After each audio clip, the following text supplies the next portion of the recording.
આજે ધનતેરસના દિવસે મા લક્ષ્મી સોના ચાંદીના ઘરેણાનું પૂજન કરવામાં આવે છે. ધનતેરસના શુભ દિવસે લક્ષ્મી પૂજન સાથે કુબેર મંત્રની પ્રતિષ્ઠા અને પૂજા અર્ચના ખાસ કરવામાં આવે છે. આથી કુબેર યંત્ર પ્રતિષ્ઠાથી ધન ધાન્ય સમૃદ્ધિની પ્રતિષ્ઠા, નિયમિત પૂજનથી કુબેર દેવની કૃપા પ્રાપ્ત થાય છે. વેપાર ધંધામાં સફળતા મળે છે. નમસ્કાર દર્શક મિત્રો, આપણે નિહાળીશું સિટી લાઈવ ન્યૂઝ ચેનલમાં આજના મુખ્ય સમાચારો. બોપલ ગુમામાં ટિકિટ મુદ્દે ભાજપમાં બળવો. કોંગ્રેસના ઉમેદવારો ફોર્મ ભરવા ઉમટી પડ્યા. ભાજપે સરદાર પટેલની પ્રતિમા પાસે સભા યોજી. બીએસએફ ગુજરાત ફ્રન્ટિયરની ઉજવણી. કોંગ્રેસ અને પાટીદારોએ ફટાકડા ફોડી ઉજવણી કરી.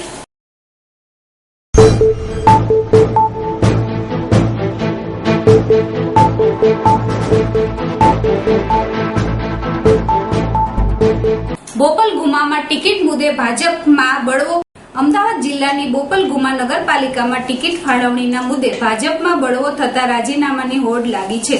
રવિવારે નગરપાલિકા માટે ઉમેદવારની યાદી જાહેર થવાની સાથે જ હોબાળો થયો હતો. અસંતુષ્ટે એકત્ર થઈ બેઠક યોજી હતી અને ત્યારબાદ હોદ્દેદારો અને કાર્યકર્તાઓએ મળીને 500 લોકોએ રાજીનામા ધરી દેતા ખળભળાટ મચ્યો છે. ઉમેદવારોની યાદી જાહેર થયા બાદ ટિકિટ મેળવનાર ઉમેદવારો સહિત ભાજપના હોદ્દેદારો અને કાર્યકરો મળીને 500 લોકોએ રાજીનામા ધરી બળવો કર્યો છે. જેમાં ટિકિટ મેળવનાર ઉમેદવારો મહામંત્રી બોપલ અલ્પેશ પટેલ, તાલુકા ડેલિગેટ મહેશ પટેલ, હીરાબી વાઘેલા, નીતા જગદીશભાઈ, જીનલડી વાઘેલા, જિગ્નેશ ખોના, રાકેશ પરમાર, જીતેન્દ્ર ગોહિલ, સરપંચ રામચંદ્ર પટેલ, પરેશ રામાવત અને સ્મિતા પટેલ ઉપરાંત અમરીશ પટેલ, કનવીર, નરેશ સોમપુરા, કિશાન મોરાચા પ્રમુખ રમેશ પટેલ સહિતનાએ રવિવારે જિલ્લાના ઇન્ચાર્જ ભૂપેન્દ્રસિંહ ચુડાસમા સમક્ષ રાજીનામા ધરી ઉગ્ર રજૂઆત કરી હતી. આ ઉપરાંત નારાજ તમામ લોકોએ એક મંચ પર લાવી મહાગઠબંધનની રચના કરી હોવાનું જાણવા મળ્યું છે. અસંતુષ્ટે જણાવ્યું હતું કે મહામંત્રી એ.જી. સુરેશ પટેલ અને બોપલ મંડળ પ્રમુખ વિનોદ પટેલ ટિકિટ ફાળવણીમાં સિનિયર અને પીઢ હોદ્દેદારની અવગણના કરી છે. જેના પગલે ભાજપને હરાવવા મહાગઠબંધન હેઠળ ઉમેદવારોને ઉતારવામાં આવશે. કોંગ્રેસના ઉમેદવારો ફોર્મ ભરવા ઉમટી પડ્યા. મહાનગરપાલિકાની ચૂંટણીની તૈયારીઓ પૂરજોશમાં ચાલી રહી છે, ત્યારે ગઈકાલે ભાજપે સભા સંબોધી ઉમેદવારોએ ફોર્મ ભર્યા હતા. ભાજપ બાદ શનિવારે કોંગ્રેસના ઉમેદવારો ફોર્મ ભરવા માટે ઉમટી પડ્યા હતા. ચૂંટણીના ફોર્મ ભરવાનો આજે છેલ્લો દિવસ છે, ત્યારે કોંગ્રેસના 72 ઉમેદવારો ફોર્મ ભરીને પોતાની ઉમેદવારી નોંધાવી હતી અને બહુમતી મેળવી શાસન સ્થાપવાનો વિશ્વાસ વ્યક્ત કર્યો હતો. ગઈકાલે કોંગ્રેસ દ્વારા 65 ઉમેદવારોના નામની યાદી બહાર પાડ્યા બાદ આજે 7 નામો જાહેર કર્યા હતા. આજે ઉમેદવારોને ફોર્મ ભરવાનો છેલ્લો દિવસ છે, ત્યારે કોંગ્રેસ દ્વારા ફોર્મ ભરવાની તડાપીટ બોલી રહી છે. આજે ફોર્મ ભરવાનો અંતિમ દિવસ હોય ત્યારે પ્રદેશ કોંગ્રેસના મહામંત્રી ડોક્ટર હેમાંગ વસાવડાએ અંતમાં ચૂંટણી નહીં લડવાનો નિર્ણય જાહેર કર્યો હતો. ડોક્ટર હેમાંગ વસાવડાએ આ નિર્ણયને લઈને તાત્કાલિક કયા ઉમેદવારોને ઉભા કરવા તે માટે ભારે દોડધામ મચી ગઈ હતી. ખાસ કરીને કોંગ્રેસ પક્ષ સેવા અને સાદગીમાં માનવાવાળો પક્ષ. આજે જ્યારે અમારા કોંગ્રેસ પક્ષના ઉમેદવારો બધા ફોર્મ ભરવા આવ્યા છે, દરેક પોતાની સાથે ટેકેદારો અને દરખાસ્ત કરવાવાળા અને થોડા ઘણા કાર્યકરો સાથે જે જગ્યાએ ફોર્મ ભરવાના હતા એ સ્થળો પર પહોંચી ગયા છે.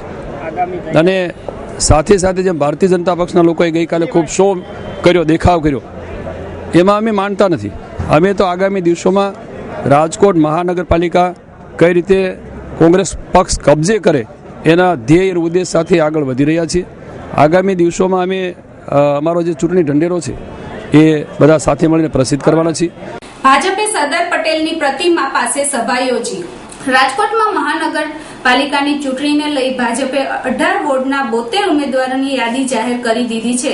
ભાજપ દ્વારા બહુમાળી ભવન ચોક ખાતે આવેલ સરદાર વલ્લભભાઈ પટેલની પ્રતિમા પાસે સભા યોજી હતી અને વિજય મુહૂર્તમાં 12 અને 39 મિનિટે ફોર્મ ભર્યો હતા. ફોર્મ ભર્યા બાદ દરેક વોર્ડમાં ઉમેદવારો દ્વારા પ્રચારના શ્રી ગણેશ કરવામાં આવશે. ભારતીય જનતા પાર્ટી દ્વારા જ્ઞાતિ લેવલે ટિકિટની ફાળવણી કરવામાં આવી છે, જેમાં ભાજપે પાટીદાર અનામતને ધ્યાનમાં રાખીને 72 માંથી 20 ટિકિટ પાટીદારોને આપી છે, જેમાં 14 લેવા પટેલ અને 6 કડવા પટેલનો સમાવેશ થાય છે. વોર્ડમાં પાટીદારોને ટિકિટ અપાઈ છે ત્યાં પાટીદારોના મતની સંખ્યા પણ વધુ છે.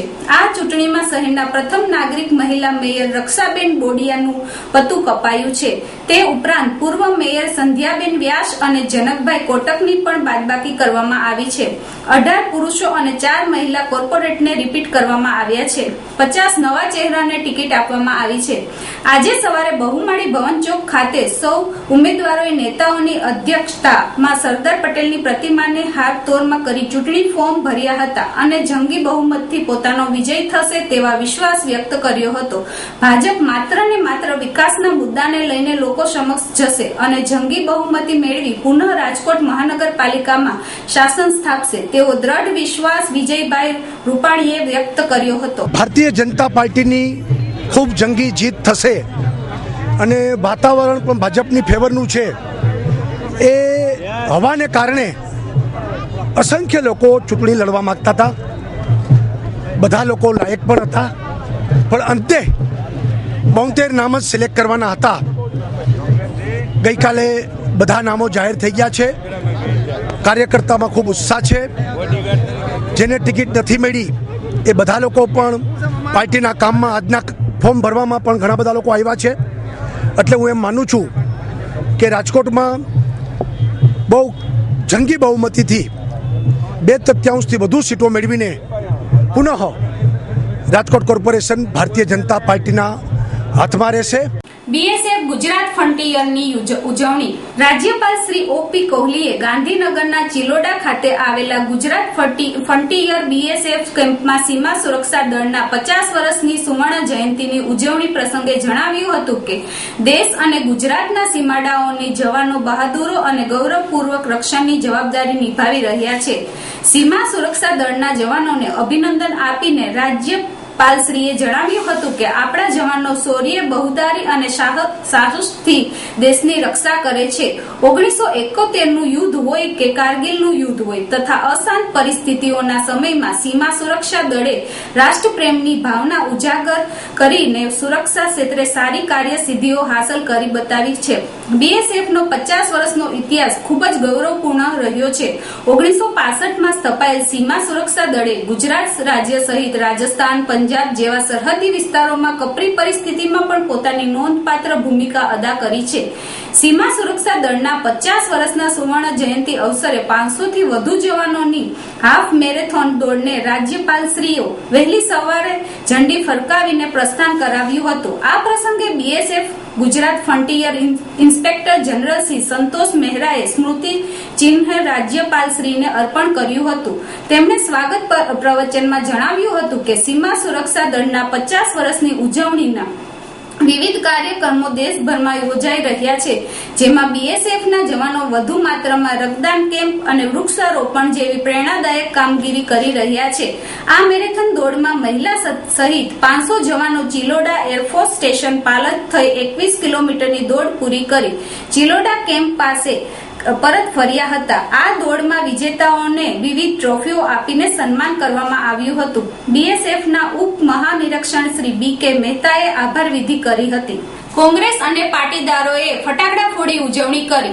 બિહારમાં નીતિશની સરકારે મોદી સરકારને ધોબી પછાડ આપી છે અને અબકી બાર નીતિશ કી સરકારના નારા સાથે બિહારમાં કમળ કચડાયું છે. ત્યારે રાજકોટમાં પાસના પાટીદાર કાર્યકર્તાએ ભાજપની હારની ઉજવણી કરી હતી. શહેરના નાના મવાગ રોડ પર પાસના કાર્યકરોએ ભાજપ હાય હાયના નારા સાથે ફટાકડા ફોડ્યા હતા અને જણાવ્યું હતું કે આગામી દિવસોમાં મહાનગરપાલિકાની ચૂંટણીમાં પણ ભાજપને પાટીદારનો જવાબ આપી દેશે અને બિહાર જેવા જ પરિણામો ભોગવવા ભાજપ તૈયાર થઈ જાય તેવી ચીમકી ઉચ્ચારી હતી.